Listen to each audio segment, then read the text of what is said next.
Coach, what positives do you take out of gaining a point last night on the road after the break? I think the main thing is taking the positive of how you played. I thought we did not want to have that lapse in the first period.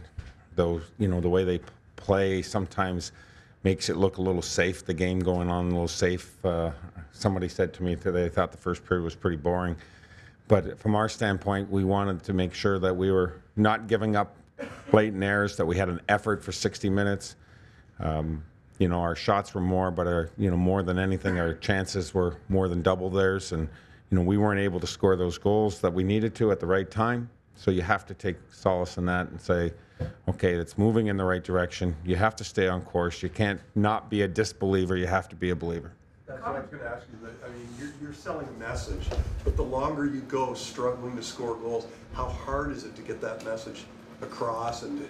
Well, the main thing is when you think about it, if you're playing better defensively and you're giving up less chances, you're thinking you're going to be in a better position that way. If you're getting the same number of chances as we were when we were not playing as well defensively, you think that the message should be just finish your chances, because we're not getting less chances. We're getting the same number of chances. Peter, can you tell us who's starting tonight? Bernie. Was that an easy decision based on his workload yesterday? I don't think they're going to be easy decisions, but he had less than 30 shots, and we just feel like in this situation, going back to back, he's had more experience against this team. We just felt that was the right decision. You're playing a team that's also struggling. Is that an easy sell to your guys that, hey, this is an opportunity for us to turn our problems around? Well, I think I think they all understand who we're playing against now. We came off a stretch, obviously, playing out west where they're all top of their division. We knew even New Jersey last night was, in the same situation. They're trying to make their way. There's no easy games. And we cannot look at any games thinking that they're any easier than any other night. They still have high-end players, and you've got on the back end Ekman Larson and Yandel, and you've got Doan and Vermette, and that line is formidable, and their power play is still very effective. They're a very well-coached, disciplined defensive system team that, capitalizes on your mistakes and your turnovers. You have to be at the top of your game. So we have to focus on how we want to play and stay in the process of it, so we're not veering off. We're not going to change everything based on the other team. We're going to stay course, believe in what we're doing, and hopefully things be more favorable in our way. Where are you at with your power play? Do you feel that it's a matter of time? I know obviously a lot of chances last night on those opportunities, or is there more changes that need to be made? I think that we're getting some chances. We have to change maybe the direction of how we're attacking.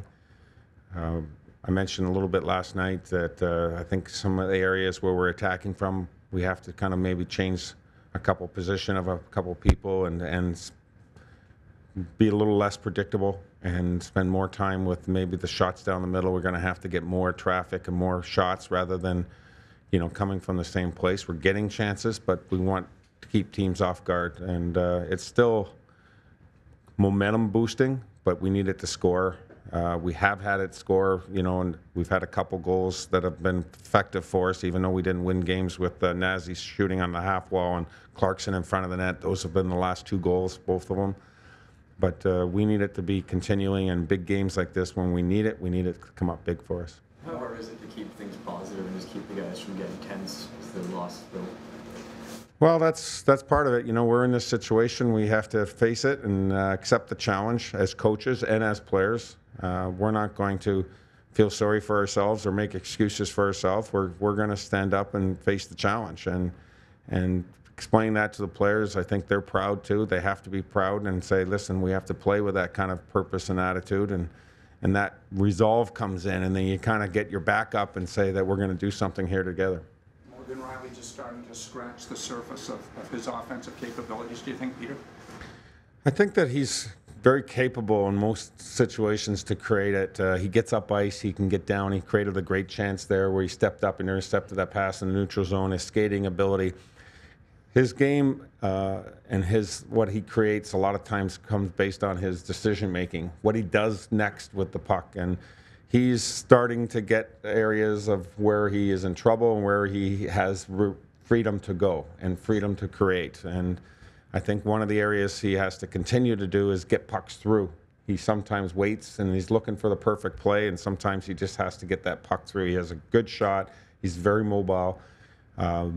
In a little ways, he should be, trying to look at himself like the two defensemen that he's going to play tonight, with Ekman Larsson and Yandel. They're very mobile, coming across the blue line, how mobile they are and getting pucks through. He should be thinking the same way. Do you see positives in Jake Gardner's game? He played quite a bit last night. Lately, do you see positives in Gardner's game? He played quite a bit last night. Yeah, I mean, he plays a lot in a lot of different situations with different partners, and he's going to get the same thing tonight. He's going to be moved around a lot. He's defending better. He sometimes gets himself on the wrong side, but he's able to correct that by recovering in a very good way, and he's able to elude people down low at times. When he makes mistakes, he's able to elude them and get back and correct that and get up ice very well. So he's one piece of it, and he's getting a lot of ice time and in a lot of important places on the ice. He's playing with Franny, he's playing with Granberg, he's going to be playing on 4-on-4 power play. The only thing he's not getting very much now is penalty kill. And but he certainly played a lot of minutes last night, of 26 minutes, so that's, I think, is his most this year, if I'm not mistaken. Peter, when you look at why, you're getting similar amounts of chances as you were when you were playing less defensively responsibly, when you analyze it, are the nature of the chances different than they were before, or why do you think that? Well, I mean, we had a couple breakaways last night. I mean, you can't get a better chance than that. I mean, you're going down. We're getting chances from the A areas. I look at all their chances last night, and I counted 4 A chances from their team, and we more than doubled that. And most games, sometimes they go in. You just have to stay with it. I looked at that same question last night and went through it and tried to decide, are we getting the chances that we want? Are we getting the quality of chances that we want? And I think we're getting that, but we have to then push the envelope a little bit more. We have to spend more time in those areas, the whatever you want to call it, the lion's den, the house, and get more people in those areas. And sometimes when the goals aren't going in, you have to get more of a greasy goal. You're going to have to get more of an ugly goal. Your pucks are going to have more traffic and people slapping in a rebound or going off a skate, and you're going to have to find ways to get it in. We've wanted not to be scored on in the first period because the 7 games prior to that we were. And we did not want to play catch-up hockey. Going into last game, we finally get the goal in the third period to break a 0-0 tie. Felt like that was going to be what we needed to move forward on a positive situation. Them scoring later on in the third period, was, disheartening. But, you have to stay with it. We still had a great opportunity later on. As I said, we had lots of chances.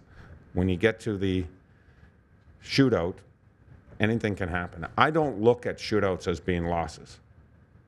I mean, that's projected as loss. I look at it as a tie game, and they got the bonus point. Those bonus points are very important because as you get down in the season, when you start trying to collect points, they get an extra point here and there that allows them to get into the playoffs.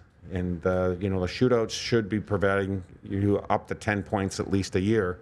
And that should make a difference for you getting in the playoffs. But I definitely don't look at that as a loss. I look at it as a tie game. They were able to tie the game up, and they got the bonus point. Peter, David Booth said he's not superstitious, just a little stitious. Considering all the bad luck in the offensive zone, are you a superstitious guy? Do you have a lucky tie you can dust out of the closet or something? No, I try to actually avoid it and try to do the opposite sometimes because it's stuck in your head. Hockey players are pretty superstitious. They have to put their left skate on or tap something or high-five something or be the last guy or first guy. Or I think that's kind of gets a little bit crazy sometimes. So when I was playing, I would actually try to think about it. Okay, I did that last time. I'm not going to let it, control me. So I'm really not superstitious. I think about it.